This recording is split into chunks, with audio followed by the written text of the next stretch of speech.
boa tarde, bem-vindos. Bora RS no ar, bora ficar juntos nesta tarde de quinta-feira, escaldante quinta-feira. A temperatura vai chegar a 36 graus na região oeste, aqui na região metropolitana também, temperatura aí perto dos 35. Porto Alegre vai ficar aí nos 30 graus, então olha, hoje não precisa sair de casa com aquele casaquinho extra. Pode colocar uma manga curta, pode tirar a meia para quem pode ir com o sapato mais aberto. Olha, não precisa ter receio, vai mesmo esquentar. Aliás, já está quente para quem está no sol, para quem está aí ó, na orla do Guaíba, que o Chiclé coloca essa imagem linda pra gente. Já está quente. No sol, então, sensação térmica mais alta ainda. A gente não está acostumado ao calorão, né? Está acostumado à temperatura mais baixa, então parece que sente mais. E aproveite, né? Porque, claro, o veranico dura pouco, daqui um pouco já tem reviravolta no tempo e volta a temperatura mais baixa, que afinal de contas estamos no inverno no Rio Grande do Sul. Mas até lá, curtimos esse veranico de agosto, que é muito bom, né? Dá para colocar todas as roupas na rua, abrir bem a casa, lavar bastante a roupa, aquela que ficou lá por causa da umidade não seca. Olha, tem o lado bom sempre e tem o lado ruim, claro, para a nossa agricultura, para os nossos produtores, principalmente que nos assistem lá na região noroeste, que enfrentam a falta d'água justamente pela seca. Então a gente fica nessa balança, né? Uns dias de sol e precisamos da volta da chuva. Bom, e a gente começa falando sobre vacinação direto da redação da Band News FM, Gilberto Echauri. Vacinação hoje em Porto Alegre contra a Covid-19, primeira dose para as pessoas com 20 anos ou mais. Ampliação de público, portanto, feita por parte da Prefeitura. 12 unidades de saúde aplicam os imunizantes das 8 da manhã às 5 da tarde. Álvaro de Fini, Assis Brasil, Belém Novo, Camaquã, Glória, IAPI, Moab Caldas, Modelo, Morro Santana, Santa Cecília, Santa Marta e São Carlos.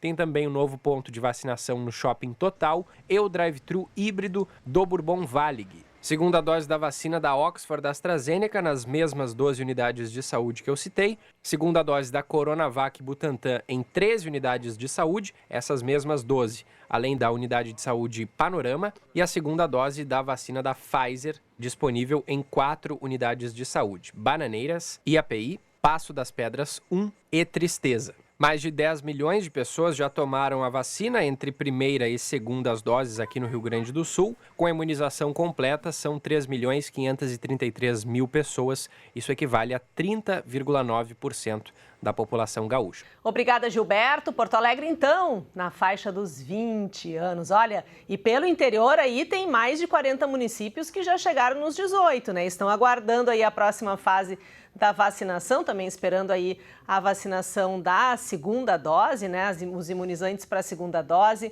Mas logo a gente vai ter aí novidades também na vacinação no Rio Grande do Sul. Bom, o que também tem novidades, infelizmente, é sobre a variante Delta no estado, né? A gente tem um surto no Hospital Conceição, aqui na região norte, o Hospital Vila Nova, na região sul, também teve um novo surto, o Hospital de Clínicas também enfrenta uma situação parecida. E essa variante que está no Rio Grande do Sul, Porto Alegre ontem declarou transmissão comunitária, ou seja, a pessoa identificada com a variante Delta não viajou para fora, não teve contato com alguém que tenha viajado e tenha sido infectado. A variante está circulando aqui no Rio Grande do Sul.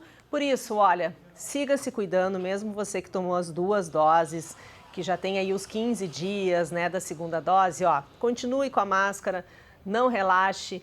Se possível, mantenha o distanciamento, né? Com a máscara sempre, mantenha o distanciamento. O álcool em gel também não dá para abrir mão, tem que estar sempre com ele. Olha, a gente tem aqui, ó, do lado, ó, até uma embalagem bacana, assim, ó. O pessoal comprou uma embalagem que eu acho que é para cabeleireiro, né? Porque tem tesouras e pentes aqui desenhados. E, ó, bota o álcool ali, ó, tá sempre aqui passando na mão.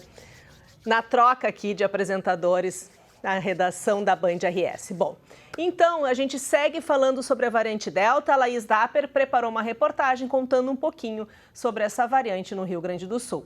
O resultado do sequenciamento genético que identifica a linhagem do vírus foi entregue pelo Centro Estadual de Vigilância em Saúde nesta quarta-feira. O paciente, de 65 anos, esteve internado no hospital e teve alta no final do mês de julho.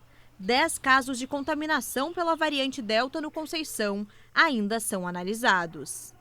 Para nós, aqui no hospital, é muito importante essa informação, porque ela explica essa característica peculiar desse surto, que teve uma forma de apresentação bem explosiva e que acometeu tanto profissionais de saúde quanto pacientes. O Rio Grande do Sul tem 52 casos dessa linhagem já confirmados. A preocupação é com o crescimento das infecções causadas pela variante, já que ela se comporta de forma diferente. Segundo os especialistas, a Delta é mais transmissível e tem causado a morte de pacientes que já tinham tomado as 2 doses de imunizante contra a Covid-19.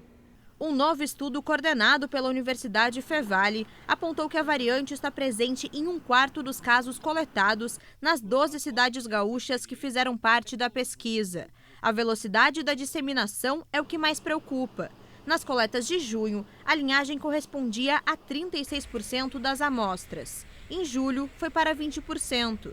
Mas nas primeiras semanas de agosto, a variante já era responsável por metade dos casos. Distrito Federal, a gente já viu um certo aumento no número de casos a partir do momento que ela se tornou mais importante. No Rio de Janeiro, a gente viu um aumento no número de casos, agora ela já chegou ao redor de 60%, 64% das detecções no estado do Rio, e a gente já tem aumento de internações também. É isso que talvez nos preocupe mais, porque a gente tem visto que a partir do momento que ela ocupa um certo protagonismo, tem uma tendência de aumentar o número de casos. A idade dos pacientes infectados que participaram da pesquisa variou de 10 a 93 anos. Pelos diferentes tipos de perfis, as medidas de proteção continuam sendo necessárias para barrar a disseminação do vírus. Todas as informações, logo mais, 6 da tarde, no Tempo Real com Osíris Marins, 10 para 7 no Banho de Cidade com Lúcia Matos e Sérgio Stock. A gente segue acompanhando essa situação delicada da transmissão da variante Delta no Rio Grande do Sul, ao mesmo tempo trazendo boas notícias do avanço da vacinação, ou melhor, avanço, redução de idade da vacinação, né? A gente fica em dúvida como tratar desse assunto, mas o importante é que a gente está chegando nos 18 anos em praticamente todo o Rio Grande do Sul. Aliás, dia 25 de agosto, hoje 19, está perto o prazo do governador Eduardo Leite, né, que prometeu até o dia 25 pelo menos uma dose para todos os adultos acima dos 18 anos. E olha, essa promessa eu escutei ontem, né, do próprio governador. Ele esteve presente no lançamento da Expo Inter, foi um petit comité, pouca gente, no Palácio Piratini, num grande salão, né, o Salão Negrinho do Pastoreio. Então tinha bastante espaço, as pessoas com distanciamento, com máscara. A imprensa foi convidada, também pôde acompanhar pela internet. E a gente foi até lá porque a Expo Inter é um grande evento. A gente sabe dos cuidados, dos protocolos, de tudo que precisa, né, ter atenção para que a feira aconteça com público esse ano, né? E dentro dos cuidados aí para que a gente não tenha aí uma propagação do vírus, principalmente diante da Delta. Mas olha, eu posso dizer para vocês, eu estive lá junto com o Rogério Aguiar, nosso cinegrafista, e lado a lado, Secretaria da Agricultura, Secretaria da Saúde. Todo o tempo os protocolos eram repetidos e reforçados. E o prefeito de Esteio também estava lá presente, junto com os presidentes de todas as entidades que são coprodutoras da Expo Inter, reforçando que a fiscalização dentro do parque será bem rigorosa. Então a gente espera aí que a Expo Inter venha dia 4 de setembro com todos esses protocolos e que seja a grande Expo Inter. Vamos ver a reportagem. Na Expo Inter a querência mostra o campo pra cidade. O som do violão e a voz de Joca Martins marcam o retorno de um grande evento com público no Rio Grande do Sul. Transformou nas avenidas. Faça chuva ou faça sol, a Expo Inter 2021 vai acontecer de 4 a 12 de setembro em Esteio. O que não vai deixar de acontecer são os cuidados com os protocolos sanitários estabelecidos para que o público retorne ao Parque de Exposições Assis Brasil. 2 palavras marcantes durante o lançamento da maior feira agropecuária em céu aberto da América Latina: oportunidades e superação. As principais exposições agropecuárias do mundo foram canceladas e a Expo Inter não deixou de se realizar no 2020 e agora novamente no 2021 com o retorno da presença do público. Durante a cerimônia, lado a lado, a expectativa do setor para a retomada dos negócios e os cuidados com a saúde de quem vai visitar ou trabalhar na feira. De fazermos, dentro das possibilidades que temos em mãos, o melhor evento possível. Não será nada parecido com 2019, que foi a última grande, mas será muito superior à Expo Inter do ano passado, sem dúvida nenhuma. Com quase 3.000 animais inscritos, 216 estandes da agricultura familiar e cerca de 85 empresas do setor de máquinas, a expectativa é de uma grande Expo Inter. A importância da Expo Inter, né? Para nós não perdermos aquela tradição onde são feitos grandes lançamentos, onde o nosso sindicato e as nossas máquinas agrícolas tem esse protagonismo todo. Em 16 dias, os portões vão estar novamente abertos, com a vigilância dos agentes de saúde de Esteio. Os ingressos serão vendidos somente pela internet e será necessário preencher um formulário antes da entrada. Não será exigida a carteira de vacinação, mas a recomendação para que todos procurem a imunização antes de circular pelos pavilhões, que terão monitoramento de público. A Expo Inter, mesmo sendo feita de um jeito diferente, não perde a sua alma. É uma alma empreendedora, uma alma integradora. Não será a edição de 2019, com shows, diversão para as crianças e grandes eventos. Nem o happy hour nas casas será permitido. Somente a alimentação em restaurantes. Porque em conjunto construímos um plano operativo para que a feira aconteça, a Expo Inter aconteça com a maior segurança possível. Mas será uma oportunidade de mostrar a superação do agronegócio gaúcho e brasileiro, que não parou nem um segundo. A Expo Inter 2021 acontece depois de uma colheita recorde de soja no estado e a primeira com o certificado de zona livre de febre aftosa. Também seguiremos com a Expo Inter Digital, que dará destaque aos animais e outras atividades na programação da nossa Expo Inter. E por ser realizada no mês que marca a data máxima dos gaúchos, o 20 de setembro, a certeza de que a Expo Inter deste ano vai servir de modelo para toda a terra. E olha, já que a gente terminou com o hino do Rio Grande do Sul, o acampamento Farroupilha esse ano não vai ter público, aliás, não vai acontecer da maneira que a gente conhece, né? Com todos os piquetes ali perto da orla, ali, né? No Parque da Harmonia, em Porto Alegre, mas vai ser digital, mais uma edição virtual que carrega aí a história do Rio Grande do Sul. Vamos ver na reportagem da Carolina Fortes. A mais tradicional comemoração da Semana Farroupilha ainda não será presencial neste ano. Os festejos Farroupilhas, que acontecem entre os dias 13 e 20 de setembro, vão ter como temática os Caminhos de Anita, uma homenagem ao bicentenário de Anita Garibaldi, que lutou na Revolução Farroupilha e se tornou um dos símbolos femininos do Brasil. Os eventos virtuais serão transmitidos em tempo real para o público. Entre as atrações que já estão confirmadas estão o grupo Os Fagundes, Cristiano Quevedo, Tchê Barbaridade, Gurias Gaúchas e Joca Martins. Além dos shows, os festejos Farroupilhas de 2021 terão uma websérie que contará a origem e significado da chama crioula do Rio Grande do Sul. Caso na data prevista haja liberação para eventos presenciais, poderão acontecer apresentações com público no Parque Harmonia.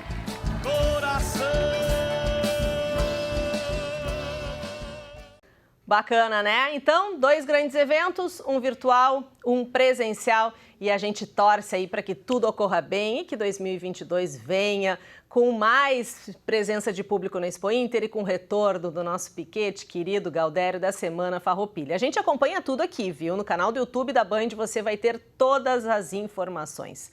Agora, bora falar de esporte? Olha, hoje os Donos da Bola na TV, se você quiser assistir, entra lá no canal do YouTube dos Donos da Bola. Olha, o César Cidade Dias estava impossível. Pagode, cantoria, tristeza, por favor, vai embora. Olha, teve de tudo nos Donos da Bola. Agora, às 7 da noite, na rádio, aqui no canal do YouTube também, aí no canal de esportes da rádio, no canal de esportes da Band RS, você também vai acompanhar. Eles estão, faceiros da vida, os gremistas, e o Pedrão Oliveira tá de volta aqui no Bora. Oi, Pedro, conta pra gente. Bem, Cício, um abraço pra você. O Grêmio venceu ontem, fora de casa, na Arena Pantanal, por 1-0 o Cuiabá. O gol foi feito por Borja, ainda na primeira etapa, um pênalti sofrido por Alisson. O tricolor conquistou 3 pontos, não muda a posição na tabela, o Grêmio continua como vice-lanterna do Campeonato Brasileiro, o 19º colocado, mas pelo menos dá um fôlego, porque antes a diferença era de 7 pontos para o primeiro time fora da zona e agora são 4 pontos de diferença, então o tricolor ganha um fôlego. Esse jogo com o Cuiabá era atrasado da 5ª rodada do Campeonato Brasileiro. Agora o tricolor se prepara para enfrentar no próximo sábado, na Arena, aqui em Porto Alegre, o Bahia pelo Campeonato Brasileiro. O Bahia, que é um time que está na metade da tabela, o Grêmio vai ter alguns desfalques, por exemplo, Thiago Santos e Wanderson estão fora por conta do 3º cartão amarelo, estão suspensos, e Maicon, que saiu lesionado ainda do jogo contra o Cuiabá, não deve jogar. Os dois, Thiago Santos e Wanderson, estão fora e o Maicon ainda é dúvida, vai ser reavaliado em Porto Alegre, mas a tendência é que não esteja em campo e de fato esteja lesionado. Já o Internacional se prepara para no próximo domingo enfrentar fora de casa o Santos pelo Campeonato Brasileiro. O Colorado, que vem de 2 vitórias consecutivas, está na metade da tabela, venceu o Flamengo, venceu o Fluminense, conseguiu balançar as redes em 8 oportunidades nesses 2 jogos. O Inter se prepara para essa próxima partida e vai ter Thiago Galhardo, que se envolveu em um problema com a direção no último final de semana, não ficou disponível para o jogo contra o Fluminense, mas agora se reapresentou, está de volta. Thiago Galhardo pode até não ser usado pelo técnico Diego Aguirre, mas está à disposição do treinador. Paulo Guerreiro se envolveu ontem em um acidente aqui na capital gaúcha, mas está tudo certo com o jogador. O outro carro acabou perdendo o controle, o motorista acabou perdendo o controle do veículo, bateu no carro de Paulo Guerreiro, mas ele não precisou nem ir para o hospital, está tudo certo com o Guerreiro e ele está tudo bem com ele, e agora ele fica também à disposição do técnico Diego Aguirre. Volto contigo, Cícia, um grande abraço.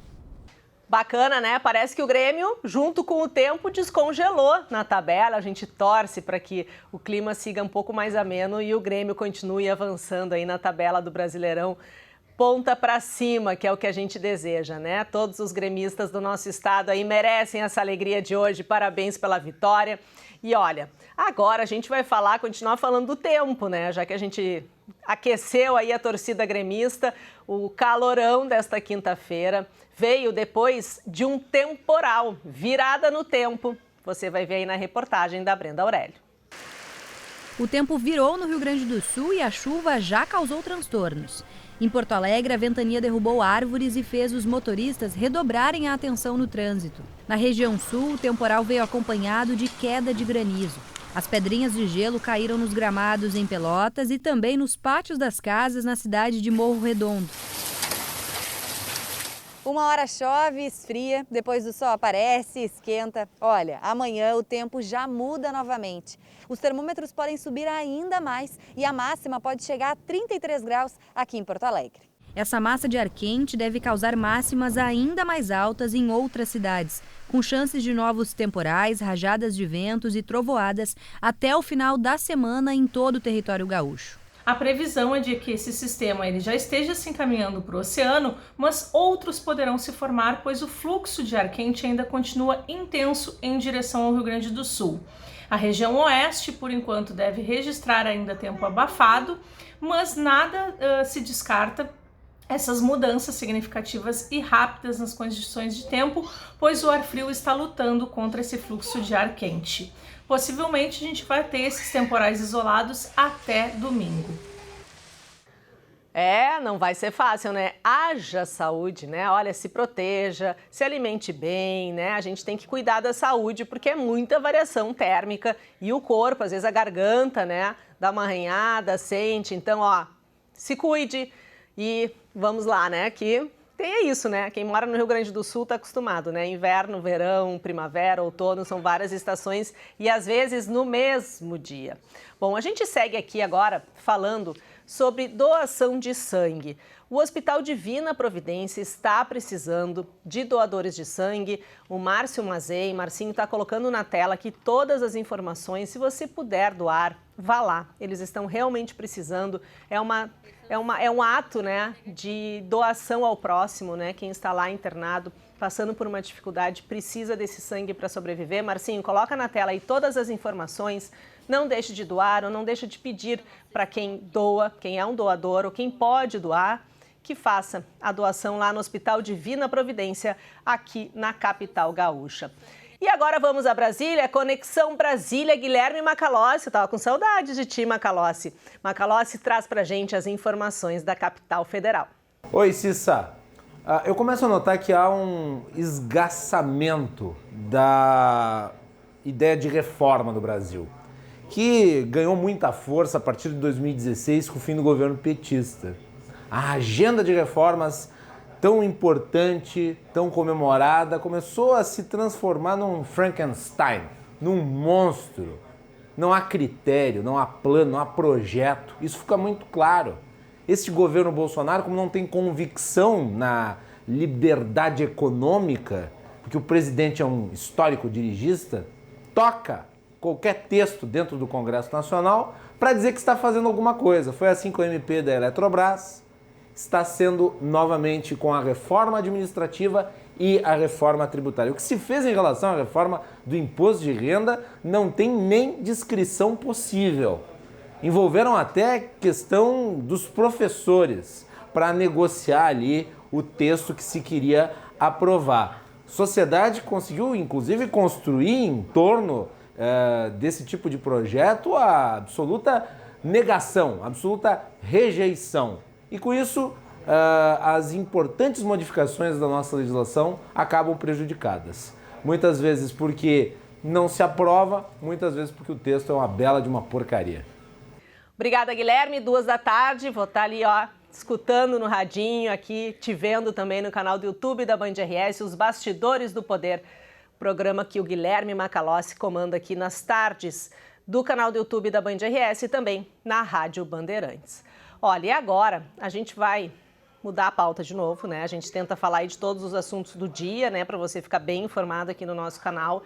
A gente vai falar sobre a pauta policial, não adianta. Eu tento fugir, né? Deixá-la um pouquinho mais para o final, mas a gente precisa falar. Mais um caso de tortura com criança, agora aqui na região metropolitana. A gente viu aquele caso do litoral, né? Que seguem as buscas pelo corpo do menino Miguel. Agora aqui na região metropolitana, mãe e o namorado da mãe foram presos. Ticiano Kessler conta pra gente. Neste fogão que o menino de 6 anos era castigado, a própria mãe queimava as mãos da criança. O garoto também era amarrado na cama. O caso de tortura foi descoberto a partir de uma denúncia ao Conselho Tutelar e à polícia, em Canoas, na Grande Porto Alegre. Ele nos falou bastante desenvoltura, né, que ele tinha as mãos queimadas no fogão, mas que depois disso a mãe cuidava dele. Ele disse o nome da pomada, foi uma coisa que me chamou a atenção. Né? Com uma criança de 6 anos, vai dominar nome de pomadas e de medicamentos. Disse que seguidamente ele era amarrado à cama como forma de punição e de educação, né? Que ele ficava ao longo do dia amarrado, às vezes chegando a adormecer amarrado, dedicando longos períodos que ele ficava amarrado. Nessas ocasiões ele era privado de qualquer cuidado de higiene e não podia sequer ir ao banheiro. Claro que com a investigação adiantando, a gente conseguiu compreender que aquela criança se urinava e acabava até por defecar na própria cama enquanto estava amarrado, preso à cama. Mensagens entre a mãe e o namorado confirmam a rotina de agressões sofridas pela criança. Em uma delas, a mulher relata que quase matou o filho. Depois, ela escreve que vai deixar o menino amarrado para sair e que também iria dopá-lo. Medicamentos que seriam dados à criança foram apreendidos pela polícia. Lenços de pano usados para amarrá-lo também foram recolhidos. O menino foi resgatado há cerca de 10 dias e está sob cuidados de um avô e com acompanhamento do Conselho Tutelar. A partir da investigação, a polícia pediu à Justiça pela prisão da mãe e do namorado. Hoje, eles foram presos preventivamente. A mulher foi detida em Canoas. O homem estava na cidade de Campo Bom, também na região metropolitana de Porto Alegre. Segundo a investigação, ela era responsável pelas agressões e ele sabia de tudo e omitiu. Ambos também teriam mentido para a polícia.